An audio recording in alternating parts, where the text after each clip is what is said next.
এখন শুনবেন আজকের গুরুত্বপূর্ণ খবরের শিরোনাম। যে কোনো সময় হামলা চালাবে ভারত, পাল্টা প্রতিঘাতে প্রস্তুত পাকিস্তান। প্রতিরক্ষা মন্ত্রী খাজা আসিফের হুঁশিয়ারি। গাজায় প্রতি 40 মিনিটে এক শিশুকে হত্যা, গাজার স্বাস্থ্য মন্ত্রণালয়। বেলুচিস্তানে অস্থিরতা সৃষ্টি করছে ভারতের প্রধান গোয়েন্দা সংস্থার পাকিস্তানে দাবি। ইউক্রেনে প্রতি বর্গ কিলোমিটার দখল করার দাম বাড়াচ্ছে 27 রুশ সেনার প্রাণ। সিন্ধু চুক্তি স্থগিত, অসমে জম্মু কাশ্মীরের 2 বাঁধ থেকে পানি ছাড়ল ভারত। গাজা যুদ্ধ বিরোধী বিক্ষোভ করায় হার্ভার্ড বিশ্ববিদ্যালয়ের তহবিল বন্ধের ঘোষণা ট্রাম্পের। যে কোনো সময় হামলা চালাবে ভারত, পাল্টা প্রতিঘাতে প্রস্তুত পাকিস্তান।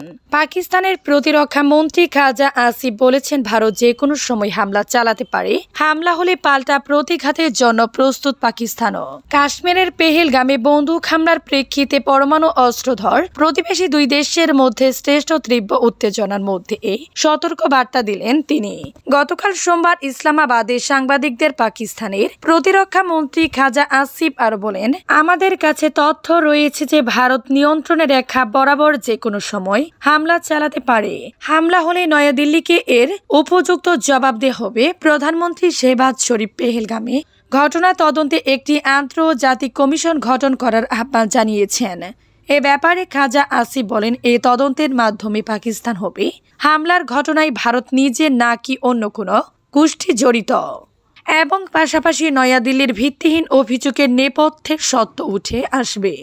ভারতের প্রধানমন্ত্রী নরেন্দ্র মোদীকে অভিযুক্ত করে খাজা আসিফ বলেন, মোদীর রাজনৈতিক স্বার্থ অর্জনের জন্য এই অঞ্চলকে পরমাণু যুদ্ধের দিকে ঠেলে দিচ্ছেন। গাজায় প্রতি 40 মিনিটে এক শিশুকে হত্যা। ফিলিস্তিনের গাজায় ইসরায়েলি যে নৃশংসতা চালাচ্ছে তার বড় শিকার শিশুরা। 19 মাস ধরে চলা হামলায় উপত্যকাটিতে নিহত হয়েছে 16,000-এর বেশি শিশু। সেই হিসেবে প্রতি 40 মিনিটে একটি শিশুর মৃত্যু হয়েছে। গতকাল সোমবার গাজার স্বাস্থ্য মন্ত্রণালয় এ তথ্য জানিয়েছে। সোমবার দক্ষিণ গাজার খান ইউনিসের নাসের মেডিকেল কমপ্লেক্সের সংবাদ সম্মেলন করে স্বাস্থ্য মন্ত্রণালয়ের কর্মকর্তা মারওয়ান আল হাসম। তিনি বলেন, ইসরায়েলের হামলায় নিহত মোট শিশু 16,278 জন। এর মধ্যে 908 জন একেবারে ছোট শিশু এবং 311 জন নবজাতক রয়েছে।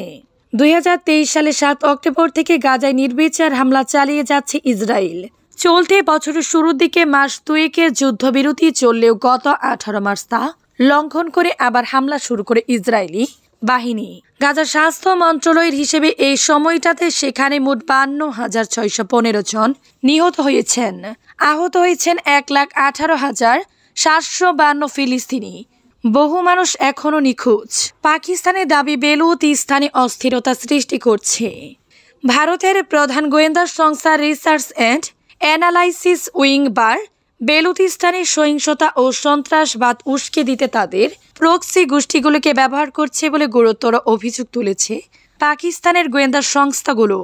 তাদের সূত্র মারফত জানা গেছে, কাশ্মীরের পেহেলগামে একটি ব্যর্থ ফলস ফ্ল্যাগ অভিযানের পর এখন বেলুচিস্তানের কৌশলগত গুরুত্বপূর্ণ এলাকা গোয়েন্দার কোয়েটা ও খুজদারে হামলার পরিকল্পনা করছে।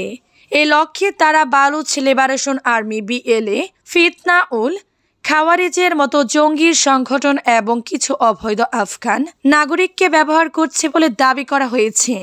পাকিস্তানের গোয়েন্দারা আরও অভিযোগ করেছেন, বেশ কিছু আত্মঘাতী হামলাকারীকে ইতিমধ্যে গুরুত্বপূর্ণ স্থাপনার ওপর নজরদারির বিশেষ প্রশিক্ষণ দেওয়া হয়েছে। এসব হামলায় গাড়ি ও মোটর সাইকেল ব্যবহারের সম্ভাবনা রয়েছে বলেও তারা উল্লেখ করেছেন। গোয়েন্দা বিশ্লেষকদের মতে ভারতের মূল উদ্দেশ্য হল পাকিস্তান, বিশেষত বেলুচিস্তান প্রদেশে সন্ত্রাসীদের বিস্তার ঘটিয়ে দীর্ঘমেয়াদী অস্থিরতা তৈরি করা। তবে পাকিস্তানের আইন শৃঙ্খলা রক্ষাকারী বাহিনী ও নিরাপত্তা সংস্থাগুলো ভারতের এই ষড়যন্ত্র কঠোরভাবে মোকাবেলার জন্য সদা প্রস্তুত রয়েছে। ইউক্রেনে প্রতি বর্গ কিলোমিটার দখল করার দাম বাড়াচ্ছে 27 রুশ সেনার প্রাণ। রাশিয়া ও ইউক্রেনের মধ্যে পূর্ণমাত্রা যুদ্ধ শুরুর পর থেকে রুশ বাহিনীর জন্য সবচেয়ে প্রাণঘাতী সময় ছিল গত বছর। এবছর অন্তত 45,288 জন নিহত হয়েছেন, নিহতদের এ সংখ্যা যুদ্ধের প্রথম বছরের তুলনায় প্রায় 3 গুণ এবং 2023 সালে হওয়া ক্ষয়ক্ষতির চেয়ে অনেক বেশি। এই যুদ্ধে 2023-এ বাখমুতের সবচেয়ে দীর্ঘমেয়াদী ও প্রাণঘাতী লড়াই হয়।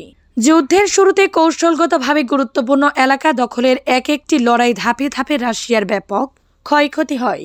তবে 2024 সালে যুদ্ধের সম্মুখভাগ ধীর গতিতে এগোতে থাকায় নিহতর সংখ্যা মাসে মাসে বাড়তে থেকেছে। আর এটাই বিবিসিকে ইউক্রেনে কিলোমিটার প্রতি 27 প্রাণহানির হিসাবে প্রতিষ্ঠান করতে সাহায্য করছে। হিসাব প্রতিষ্ঠা করতে সাহায্য করছে। এই হিসাব করা হয়েছে গত বছরের অনুমতি মৃত্যুর সংখ্যা 1,12,000-এর ভিত্তিতে। স্বতন্ত্র গণমাধ্যম মিডিয়া জোনা আর একদল স্বেচ্ছাসেবকের সহযোগিতায় বিবিসি রুশ সার্বিক ওপেন সোর্স বা উন্মুক্ত সূত্রে প্রাপ্ত রাশিয়ার কবরস্থান স্মৃতিসূত এবং সুখ সংবাদের তথ্য বিশ্লেষণ করেছে। এ পর্যন্ত ইউক্রেনে রাশিয়ার পূর্ণমাত্রার অভিযানে 1,06,745 জন নিহত রুশ সেনার নাম শনাক্ত করেছে বিবিসি। অসমে জম্মু কাশ্মীরে 2 বার থেকে পানি ছাড়ল ভারত।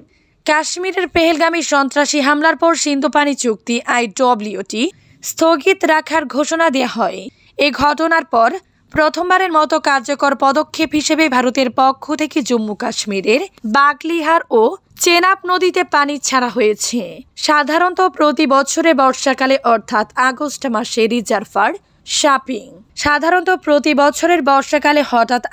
মাসে রিজার্ভার ফ্লাশিং নামে পরিচিত এই প্রক্রিয়াটি চালু করা হয়। এর মাধ্যমে বাঁধে জমে থাকা পলি ও ময়লার সারিতে সংশ্লিষ্ট জলবিদ্যুৎ কেন্দ্রগুলোর কার্যকারিতা বজায় রাখা হয়। তবে এবার নিয়ম ভেঙে আগেভাগে পানি ছাড়ার সিদ্ধান্ত নিয়েছে ভারত।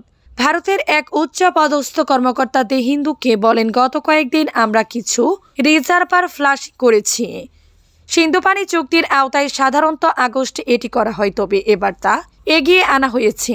এতে আগামী 1-2 দিন পাকিস্তানি পানির প্রবাহ কিছুটা বাড়বে, কিন্তু তা গুরুতর নয়। তবে যেহেতু রিজার্ভারটি খালি করা হয়েছে, তা পূরণের সময় লাগবে এবং শেষ সময় পানির প্রবাহ কমে যেতে পারে। চুক্তি অনুযায়ী ফ্লাশের মাধ্যমে এভাবে পানি ছাড়া হলে পাকিস্তানকে তার আগে থেকে জানানো বাধ্যতামূলক। তবে এবার তা করা হয়নি বলে সূত্রটি নিশ্চিত করেছে। চুক্তিটি ভারতের পক্ষ থেকে আংশিকভাবে স্থগিত রাখা হলেও এভাবে ঘোষণা ব্যতীত পানি ছাড়া নিষিদ্ধ। গাজা যুদ্ধ বিরোধী বিক্ষোভ করায় হার্ভার্ড বিশ্ববিদ্যালয়ের তহবিল বন্ধের ঘোষণা ট্রাম্পের। ইসরায়েল গাজা যুদ্ধ ঘিরে ব্যাপক ছাত্র বিক্ষোভ করায় মার্কিন প্রেসিডেন্ট ডোনাল্ড ট্রাম্পের প্রশাসন হার্ভার্ড বিশ্ববিদ্যালয়ের জন্য সরকারি তহবিল সম্পূর্ণরূপে স্থগিত করার ঘোষণা দিয়েছে। এই পদক্ষেপের ফলে বিশ্বের সেরা এই শিক্ষা প্রতিষ্ঠানটির সঙ্গে হোয়াইট হাউসের চলমান দ্বন্দ্ব নতুন মাত্রা পেয়েছে। এই সিদ্ধান্ত এমন সময় আসলো যখন ট্রাম্প প্রশাসন ইহুদি বিদ্রোহী মনোভাব রোধে ব্যর্থতার অভিযোগে হার্ভার্ডের প্রায় $2.3 বিলিয়ন ফেডারেল তহবিল জব্দ করেছে। বিশ্ববিদ্যালয় কর্তৃপক্ষ ট্রাম্প প্রশাসনের হস্তক্ষেপ না মানায় এই কঠিন সিদ্ধান্তের মুখোমুখি হতে হয়।